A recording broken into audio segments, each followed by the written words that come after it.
This is the Ron Purtee Show. Hey everybody, welcome to this episode of the Ron Purtee Show. We have a very, very cool episode for you. My guest this week is the comedian Church Jackson from the North Woods of Wisconsin. He has journeyed all the way to his computer to be with us this week. We had a lot of fun with that chat. Also, I'm going to have a very quick conversation with our new healthcare correspondent. With everything going on, we figured we need to stay on top of things, so why not get somebody in here? And we have Dr. Phil, who will be joining us in just a little while to talk about everything. First, I want to thank everybody who's been watching the program, though. Our numbers have been going up, and that's thanks to you guys watching. So I want to thank you all. So please don't forget to like, share, subscribe. And if you are a fan of the program and you want to help support it, we have a Patreon, which is listed in the link below. Or you can also head over to ronhasawebsite.com, which is also in the comments below. And you can hit the donate button and send us a couple of bucks to help the production grow and keep this great content going. So we're going to take a really quick break. When we come back, Dr. Phil will be with us. And then Church Jackson. It's an interesting program this week. We'll be right back.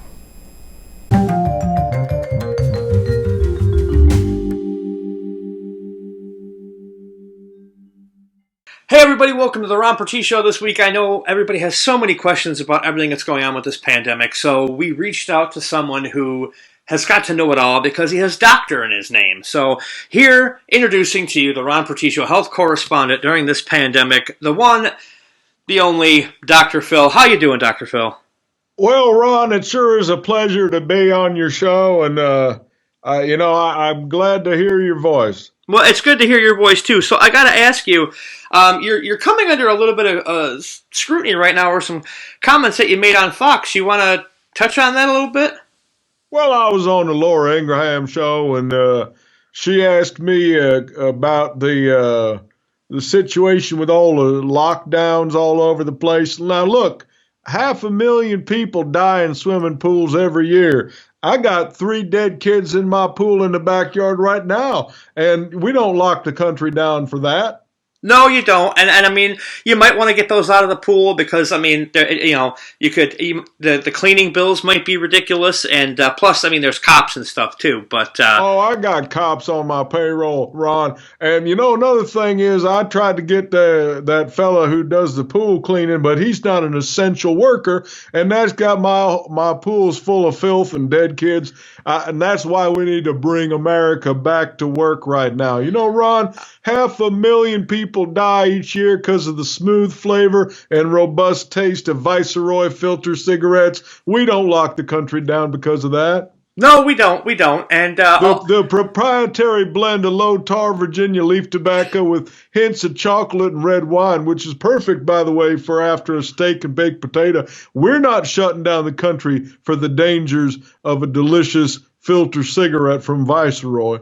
No, we're not. And I don't. Do you really equate though that kind of stuff together with cigarettes and car accidents and dead kids in a pool? Do you equate all that with a deadly virus though? No, but I equate giving Viceroy a plug with me getting another big check in the mail from Viceroy cigarettes. So thanks for letting me plug them on your show, Ron. Hey, no problem, because I know they are the top of the heap when it comes to the smooth, robust flavor in a cigarette. And I'm all about the Benjamins, as we all know. Hey, capitalism at its finest, Doctor.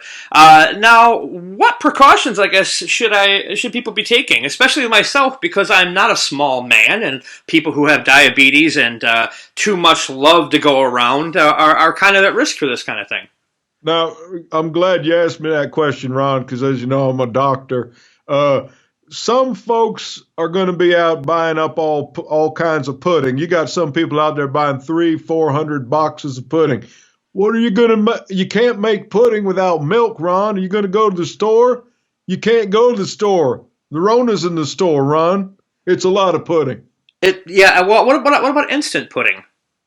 Well, you can't make instant pudding without milk. You need milk. Who makes pudding with water? True, but what about like the stuff in the cups already? That's already gone, Ron. Everybody bought it already. I'm talking about box pudding. Get shelf-stable box pudding, Ron. Oh, the stuff that doomsday preppers put in their bunkers. That's where it all went, is in the bunkers? That was bad. I guess so. I mean, it's got to be. You see these shows on TV, and you're just kind of like, wow, they have a lot of pudding and tomato paste.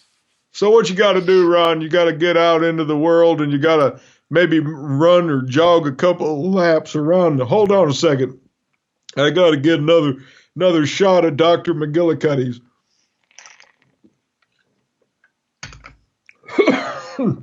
Do they also send you a check? What? Do they also send you a check? No. That's where my money goes from the tobacco, folks. It's a fair exchange. I ought to just have them do a direct deposit. Might as well at this point. At the liquor store. You might as well. Now, I know you're a very busy man, and I don't want to keep you too long on here, but I do have one quick question that's been a lot of people have been asking me to ask you, if you don't mind, and that is, what do you say to the people who claim that you've had your license revoked years ago? Oh, I voluntarily gave up my license to practice medicine. See, I traded it for a pair of tickets to see Leonard Skinner. Did they play Freebird? Of course they played free. I probably played it 3 or 4 times. That's what they do in the concerts, see, Ron. Yeah, see, it's been so long since I've been to a concert or left my house. So well, you can't go to concerts now, Ron, because everybody's on lockdown. Yeah. How am I going to go and see 38 Special? Everybody's on lockdown. That's a good question.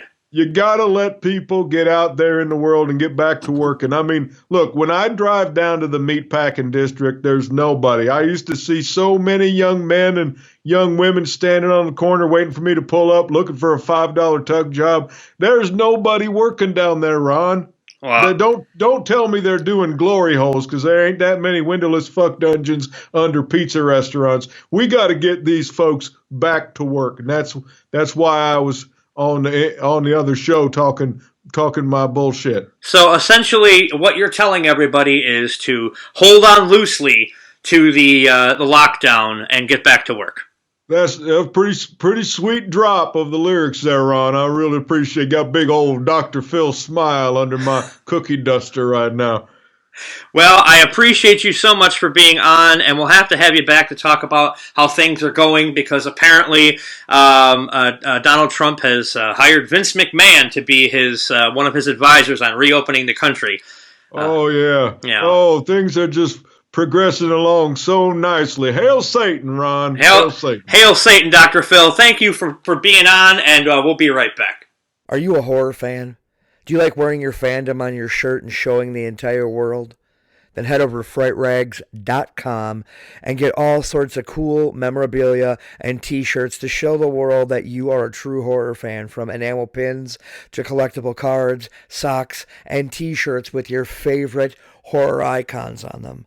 Head over to frightrags.com, and when checking out, use promo code Purtee10, that's P as in Peter, URTEE10, and save 10% on your order today. Hey everybody, and we're back, and right now I am here with, I'm not even sure how to describe him, which I think is a good thing, because if you don't have a niche, you won't be just like there for that little subsection of people. You'll have broad appeal, I suppose. Broad, the key word, I'm pretty sure. Broad appeal. Ladies and gentlemen, he's a comedian, he's a writer, he's a fellow Wisconsinite, he's apparently lives Letterkenny. Apparently, that's what I'm told. My guest right now is Church Jackson. Thank you so much for being on, Church. Woo! Hi. This is my house. I'm a weirdo. Well, so is mine. I mean, I'm not doing this the way I usually do it, but if I go this way, you can see the Romero eating a heart painting. Oh, okay. And then a painting of Captain Rhodes. I think it's a little blurry, but it's a good idea. Oh, you know what? I think it's because we're doing this over Skype and I have my background blurred. Oh, okay. Yeah, because nobody needs to see where I leave my socks when I'm done with them. Really? Nice. I mean, they can walk on their own. What do they need me around anymore for, right? Listen, if you're cleaning your sock, or you're using your socks to clean up, you're one ahead of me. I just walk around in my own filth. Oh, well, I mean, you are from the Northwoods, so, I mean, I suppose that's. Now, you said you grew up in the Northwoods. Is that a place that you were born and bred and all that kind of stuff, or? Born in Chicago. Moved up here when I was about 5 or 6. For some reason, never really left the affinity of the city behind. So, like, I'm a weird transplant. Like, I'm totally Wisconsin by nature, but I love all sorts of Chicago things. Like, I'm a Bear fan, Cub fan, like, love CM Punk. Well, so do I, but I'm in Racine, which isn't that far from Chicago, and and it's not like I can cheer for the Crusher anymore. Whatever. He died, right? He's been dead. They have a statue of him in Milwaukee now, or South Milwaukee, I think. Right? He's carrying a beer keg. Yes. And I was actually, this is funny, I was talking to his great niece on a dating app once. And I was like, wow, this is awesome. So she knows wrestling. She's got it literally in her blood. And then it turned out that she was like, I really have to have somebody who's into Jesus. I'm like, sorry. That's the death nail. It really is. I should also mention that I am going to. This is going to be at the beginning of the episode, but I am going to say have a disclaimer that says the thoughts of Church Jackson do not necessarily reflect those of the Ron Purtee Show or RONCO Productions. That is a really good idea, because I'll probably say some offensive shit. Yeah, that's just like on Trailer Park Boys, Patrick Swayze, the Patrick Swayze stuff with the Swayze Express. You got that far, right? No, honestly, I've only seen a couple episodes. There's a Bubble steals the Swayze Express, which is like a train, model train, and they use it to transport dope under a river to Sebastian Bach.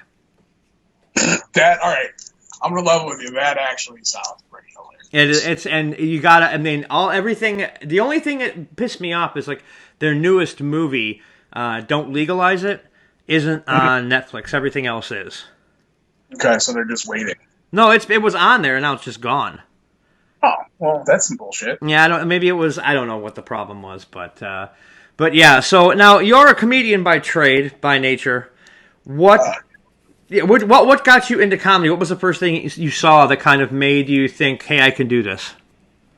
Oh, those are, I guess, two different questions for me. I loved stand-up growing up. One of my first VHS tapes I had was Eddie Murphy Raw. I had that at 5 or 6. And I would watch it endlessly, and the cadence and the precision was so mesmerizing to me, and I always loved it, but I never thought I could do it. Right. And as a kid, I was involved in they call it forensics. It's like memorization, and it's basically stand up or spoken word. Okay. And I was really good at that. And then I was working. I was 25, working, hated my job, and I had a couple friends of mine, talked me into writing a book, and the book went nowhere. So out of the blue, I ended up calling a friend who owned a bar, asking him if I could just tell stories on stage one night a week, and that's pretty much what happened. I started doing 2-hour sets, just stories, right? And I didn't expect to make jokes, and then the reality of how stand-up works kind of set in, and it was all right, well, people don't care about 2-hour stories. You have to get in, get out, make them laugh, and get out of there. And so that's when I started transitioning into weeding down things into little micro clips, right, as it's called. 20-minute story in 10 minutes. Isn't that the best? I remember when I first told the Bunny Ranch story. I don't know if you ever heard that story. No, I don't think I've heard that. Oh, that's for a whole... I'll tell you that off the air. But when I first did the Bunny Ranch story on stage, it was an open mic here in Racine, and they're like, you got 10 minutes. And this is a weekend full of sex and booze and gambling.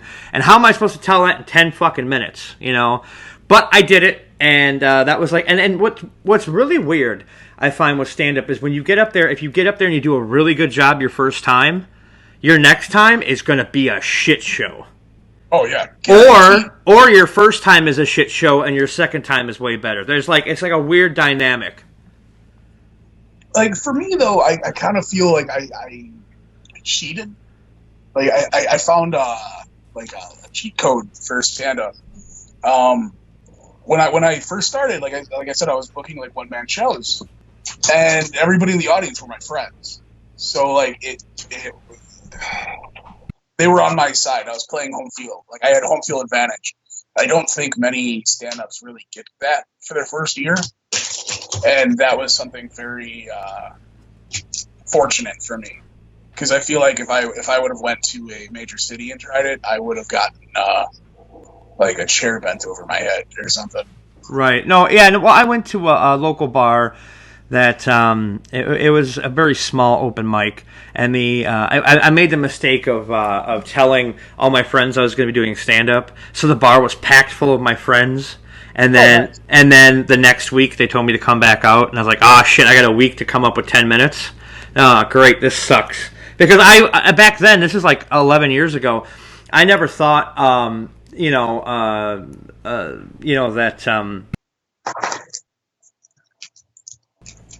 I could, All right. I thought every time somebody went up, it was new material every time. I didn't know that you had to work on shit.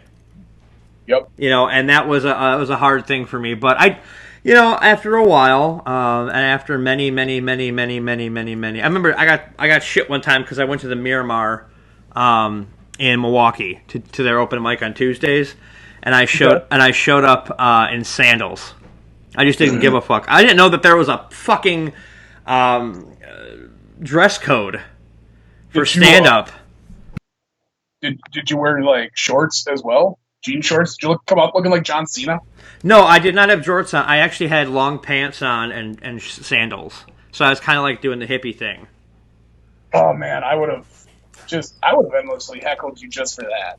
Well, the guy, the MC, Brendan O'Day, he did. He was the MC. And he heckled me relentlessly. But the great thing about that open mic is it's a lot of musicians, so they're not used to having people up there telling jokes. So that's when you can tell that you're actually going to be getting a response with stuff, because they're going to laugh if they think it's funny, but they won't if they don't. Whereas, and you can attest to this, I'm sure, if you do stand-up in front of a room full of other stand-ups, you aren't going to get a fucking reaction. No, not at all. No. And that's what I hate about them so much. Just so much. It's so bad. But stand-ups we're just not happy people. No. Like, if you're friends with somebody and they succeed at stand-up, you're happy for them, but at the same time, like, fuck them. Like, that's your spot, Yeah. And I know that sounds terrible, but, like, and I'm not necessarily like that, but I don't blame people that are. You know what I mean? Like, this is a terrible business full of terrible people, and I kind of wonder if I was a worse person, if I would do better, because I don't really know any nice people that have made it, like genuinely good people. Like everybody I know that made it stepped on somebody's head. See, and that's kind of why I transitioned over into sketch stuff, because sketch stuff you have to work with people a lot of the time, and you have to, you can't. It's not a lot of stepping on other people's heads because your material has to speak for itself. Right. Whereas stand-up, you're selling yourself. So that's what, but that's neither here nor there. Now, growing up in the North Woods, you hillbilly, Did you find it hard to get to open mics? Were there a lot in your area, or did you have to travel like hours out of your way? Or when I said I wanted to do stand-up, people looked at me like I was like, I want to go to bars. Yeah, I had to make a scene. I had to convince my friend CJ and Jarrell, some other guys, to like just start writing and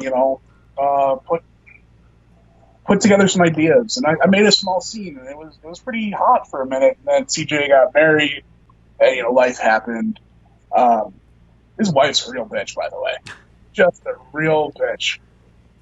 And we're going to go back to that disclaimer at the beginning of the show. He's literally holding the camera right now. Yeah, life happened. So then I had to start going to, like Green Bay, Madison, things like that. Luckily, I hooked up with like bands in Madison, like Disco and like War of a Bat and Unnecessary Gunpoint Lecture, and those guys all helped put me on Madison scene. And I met guys like Chris Schmidt in Milwaukee, and they helped me get put on in Milwaukee. It's been fortunate, and the green room in the pier is basically my second home. Like those guys all helped me out a lot. But yeah, that's pretty much how it all went. Yeah, green room. I made my triumphant return there on their first virtual. You were there. You saw the set. Yeah.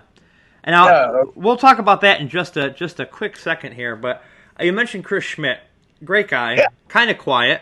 But you, Chris, and I all have something in common, and I think you know where I'm going with this. Our love of wrestling. Okay. And you were gung-ho about us having to talk about some wrestling, and we finally have some wrestling. We're going to get to it. We're going to avoid AEW for a second, because the big news, first off, last week, AEW lost to NXT in the ratings. For the first time, I think, since the Christmas break, right? Something like that, but you also got to remember what the main event of NXT was. Right, it's the Ciampa Gargano feud.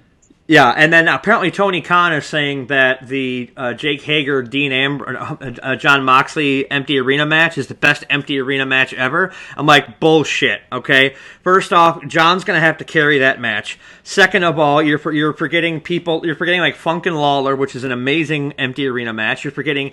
Funk and Lawler is a high standard. Mick and The Rock, halftime heat? I mean, come on. Halftime heat's amazing, but it's only sullied by that god-awful camera angle at the end. Yeah. But, I mean, and then let's see. And then, I mean, there's a lot of people who are split down the middle on Ciampa and Gargano. I thought it was great. That's going to be amazing. That was amazing. Yeah, so, I mean, there's no way that this is the best one yet. But the big news, and I want your opinion on this, as someone who seems to be more of an AEW than a WWE fan right now. What are your thoughts on? Okay, after WrestleMania, there's always the big releases. All right, they always release a bunch of people. But I did not expect a list like this. No, it was like 30 people, man. It's terrible. And some of them were upper mid card. Oh, dude, what are they gonna do with the OC? Like, they just were in a match against Taker, and you're letting them go? Now, here's the big question. Now they were released. Does this mean that they have a no compete clause? I don't know, man. Like, I read some of them on furlough, and like, if that would make sense, because they have that huge overhead of a contract. But I guess kind of to change it, I feel really bad for Drake Maverick. Oh god, that tweet was heart-wrenching. He's in the middle of doing that cruiserweight tournament, like literally in the middle of it. They're gonna fire him. Well, I mean, we know he's gonna lose now. Right? What are you thinking? Like, and that guy's great. But I hope him and EC3 go. I know I don't want to say it because you said we're not going to talk about AEW yet, but like I hope they go to AEW. I have a feeling that EC3 and Drake might go. Let's just call it home. Maybe go back to Impact. Yeah, like they have a lot of history there, and like you go back to being Spud. Yeah. The question is does WWE own EC3 now? Well, he can still go back to being Ethan Carter III, though. I suppose that's true. That's true. But it's a giant shit show. And then Rusev? I mean, come on. Dude, I don't even know how to start talking about the release of Rusev and what a disappointment that is. That guy is rock-level charisma.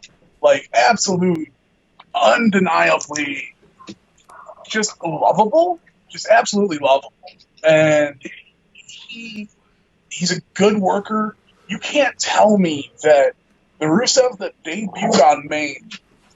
It's okay. My dog Punk sneezes and says hi. Oh, hi.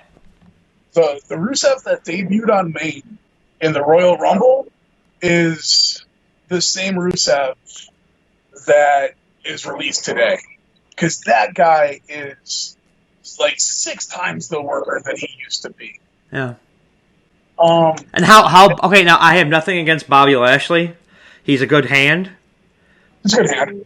But why is if Rusev's gone? Lana should have been gone too. Oh, absolutely. Yeah. Absolutely. Lana serves absolutely no purpose outside of being a heater. Stop it. So here's my thoughts on the OC getting released. Yeah. I think they're the ones that'll go to AEW because they desperately need a tag division. I also expect to see the Revival over there. Yeah. Now, I heard this before on a bunch of different podcasts, but wouldn't it be great, okay, if the Revival shows up in AEW and they show up with Jim Cornette as their manager? Absolutely. Absolutely. That's what I've been saying, man. Fucking, that's instant heat.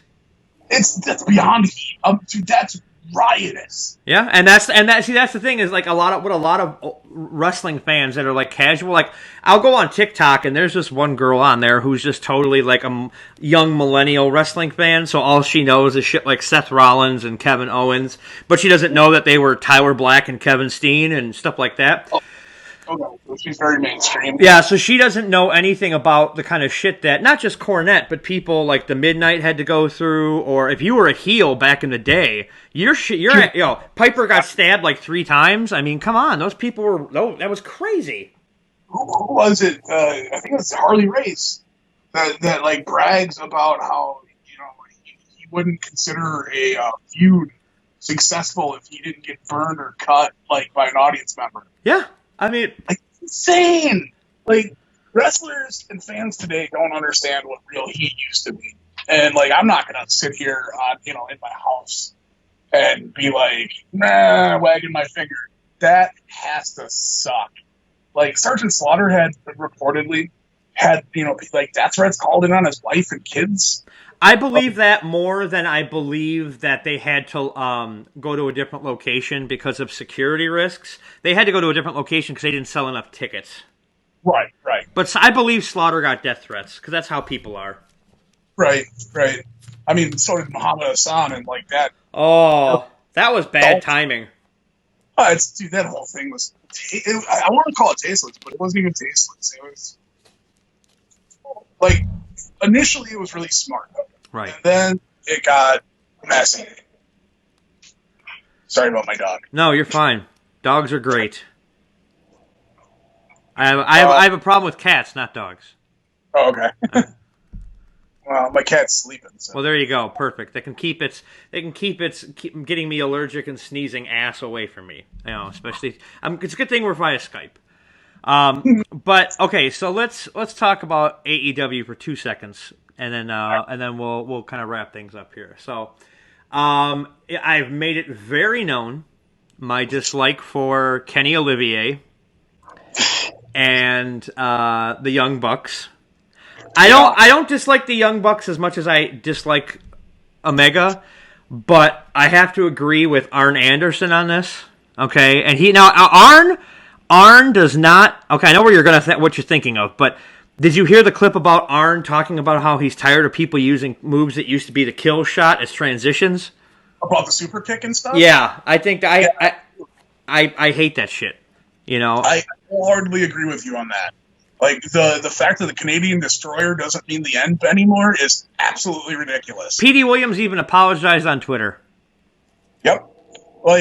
And I know you're gonna hate this, but when the Express is using the Canadian Destroyer, it's time to let it go. Oh, definitely. Well, I think the Rock and Roll Express should have wrapped it up a long time ago. Don't get me wrong, but yeah. But I met them at Days of the Dead. I think I've seen a picture of you. Yeah, and I looked at their handler, and I said, I hope they don't mind that I'm a big Cornette fan. And and Ricky Morton pops up and he goes, "No, man, that's fine. We made all sorts of money with Jimmy." I'm like, "Well, all right. If you're happy with your station in life and you're not going to try and keep kayfabe anymore." But no, that I think that, and I was loving NWA for the longest time. Oh yeah, the new one. And then like when I'll be honest with you, and I know what Cornette said was it was an old school thing to say, and it wasn't something that should have gotten kicked off of NWA. I mean, because they should have fucking Liver Lip Lagana should have edited it out. Yep. Just like the Jerry Lawler thing won't be on the replays. Yep. Oh, the thing with Lawler is inexcusable. Like, that guy just has a history of vague racism. Well, what he said was way more racist than what Cornette said. Oh, that's what I'm saying. Like, what was the verbiage he used? Cornette? Not Cornette. Cornette, I know. It was. He said that when Akira Tozawa did a senton, he called it a ramen noodle moonsault. Yeah. Yeah. Oh, awful. What if they called his punch the white cracker, whatever, punch of crap? I love. But the strap come down. Yeah, the strap came down, so it's an extra hard punch. You know what, man? You can say what you want about guys like Omega, and Kenny, or and the Bucks, and all those guys killing the business. But I didn't say they're killing the business. I don't go that far. They're exposing the business. Yes, that they are. Nothing would expose the business more than the counting to 10 punch in the corner. Well, I know, but I mean, there was times when you could, you could kind of forgive shit. You know what I mean? But when they're just like, hey, we're gonna have a super kick party with a 9-year-old. I think it's fun. Like, I guess with me, the thing I have to say is, in a world when we all know it's a work, why not enjoy it more? Just steer into it. Like, steer into the ridiculousness. Yeah, I mean, I suppose, but I mean, you also have people like Omega saying that I didn't learn how to wrestle at first. And we had this conversation, and you said, well, nobody taught you how to be a stand-up. I'm like, yeah, but you know what? Nobody taught me how to be a bus driver. But when I get into a ring with someone, I want to know how to do things so I can keep myself and the person I'm working with safe, because they're depending on me to be working safe. Right. And you got to know fundamentals at least. But didn't Kenny learn, like, with his friends? Like, it wasn't like he was going into rings, like... From what I gather, I watched that video a little bit, and it hurt so bad because it's just like, ugh, just having to watch him. He basically said that he did it from, like, watching videos and stuff. Okay. It's like, what? What? I mean, okay, doing an interview with somebody, that's something that you can get better at, but you have to have it in you. You know what I mean? Just like stand-up, you have to have it in you. But when it comes to wrestling, I don't want to say anybody can be a wrestler, but it's a lot easier for somebody to go out there and become a professional wrestler than it is a stand-up comic, I think. Oh, well, it's because you're destroying your body. Like, the difference between stand-up wrestling, like stand-up comedy and pro wrestling, is it's such a thin line.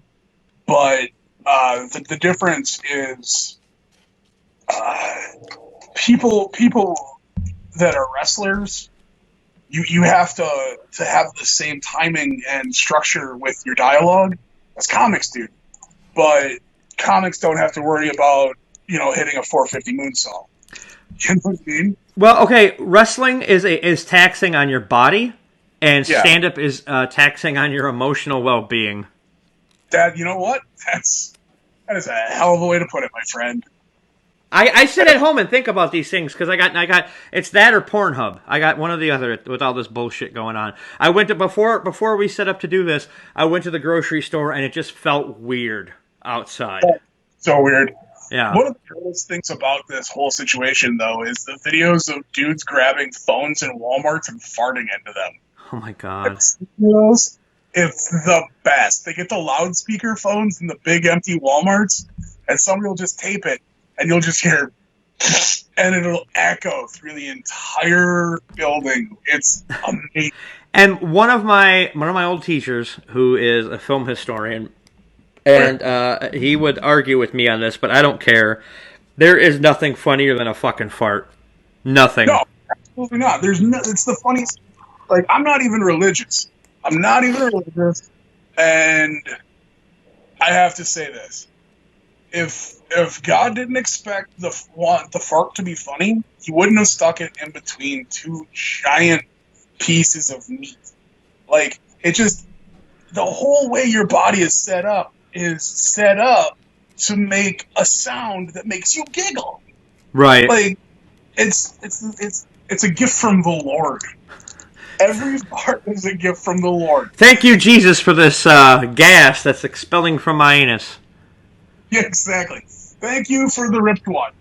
Thank you for giving me that cheeseburger macaroni that might have been a few days too old, and I expelled those wet farts into my toilet.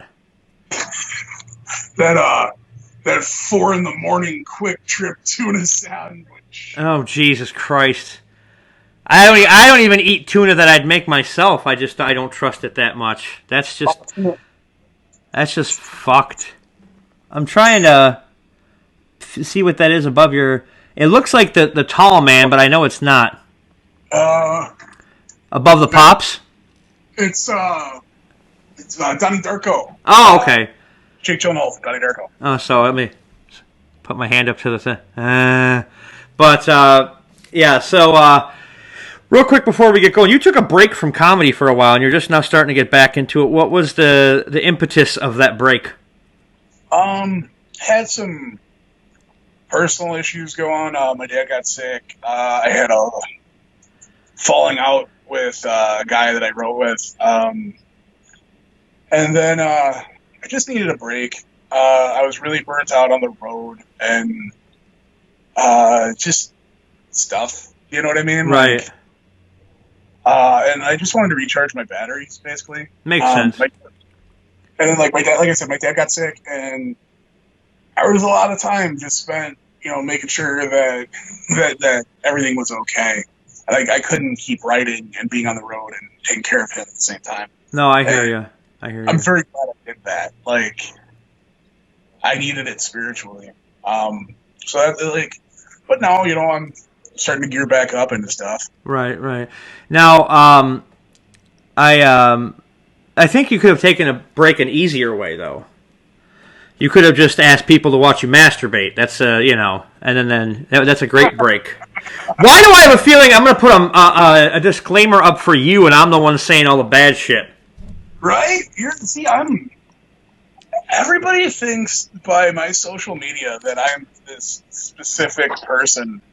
And, the difference between who I am as a person and who I am on social media is, social media just gets to see the randomness that goes on inside my head. And, the person I am in real world is very quiet and shy. It's, people have a hard time believing, the difference between, professional me and just personal me. Right. Because, like I said, I grew up in the Northwoods. Everything was please, thank you, and ma'am, sir.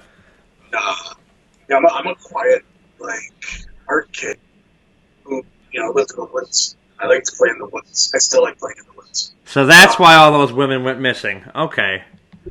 Dude, you should see the whole, my gosh. All right, well, I'm going to have you back on sometime. We're running out of time here, but tell everybody right now where they can find you on social media, sir. Just find me at Church Jackson on pretty much everything. Church is bad for you is my usual sign on the inner worlds. And I'd also really like to say happy birthday to my friend Amanda Miller. She's amazing. Well, there you go. There you go. When you have a platform to give a woman a shout out, you take it. That's what we're going to take from this whole thing. That's the whole reason why he wanted to come on was to oppress a woman, and that's okay. I would have done the same thing. I want to thank you so much, Church, for being on. It's been a real blast. We'll have to have you back again. Thanks, everybody. We'll be right back. This episode of the Ron Purtee Show is brought to you by Audible.com. Get a free audiobook download and 30-day free trial at audibletrial.com/Ron Show. Over 150,000 titles to choose from for your iPhone, Android, Kindle, or MP3 player. So head over to audibletrial.com/Ron Show today. Well, that's the show this week, everybody. I want to thank Church Jackson and Dr. Phil for being here, and I hope you had a great time. We'll definitely have to have both of them back on. Again, at the end of the episode here, I just want to thank everybody for tuning in. I want to thank everybody for the likes, the shares, the subscribes, for promoting the show, for supporting the show. Don't forget to head over to ronasawebsite.com. You can find Patreon and the donate button. Also, we do have merch. We have cool t-shirts. We have a slew of them, so please head over there and let us know what you think. But buy a shirt, take a picture of yourself and send it to us, and maybe we'll feature it on the website or here on the show right here by the Christmas wreath of doom, which is what that is. That's the Christmas wreath of doom. I call it that because it never worked, and I'm just too lazy to move it. Yeah. So thanks everybody for watching. We'll see you next week.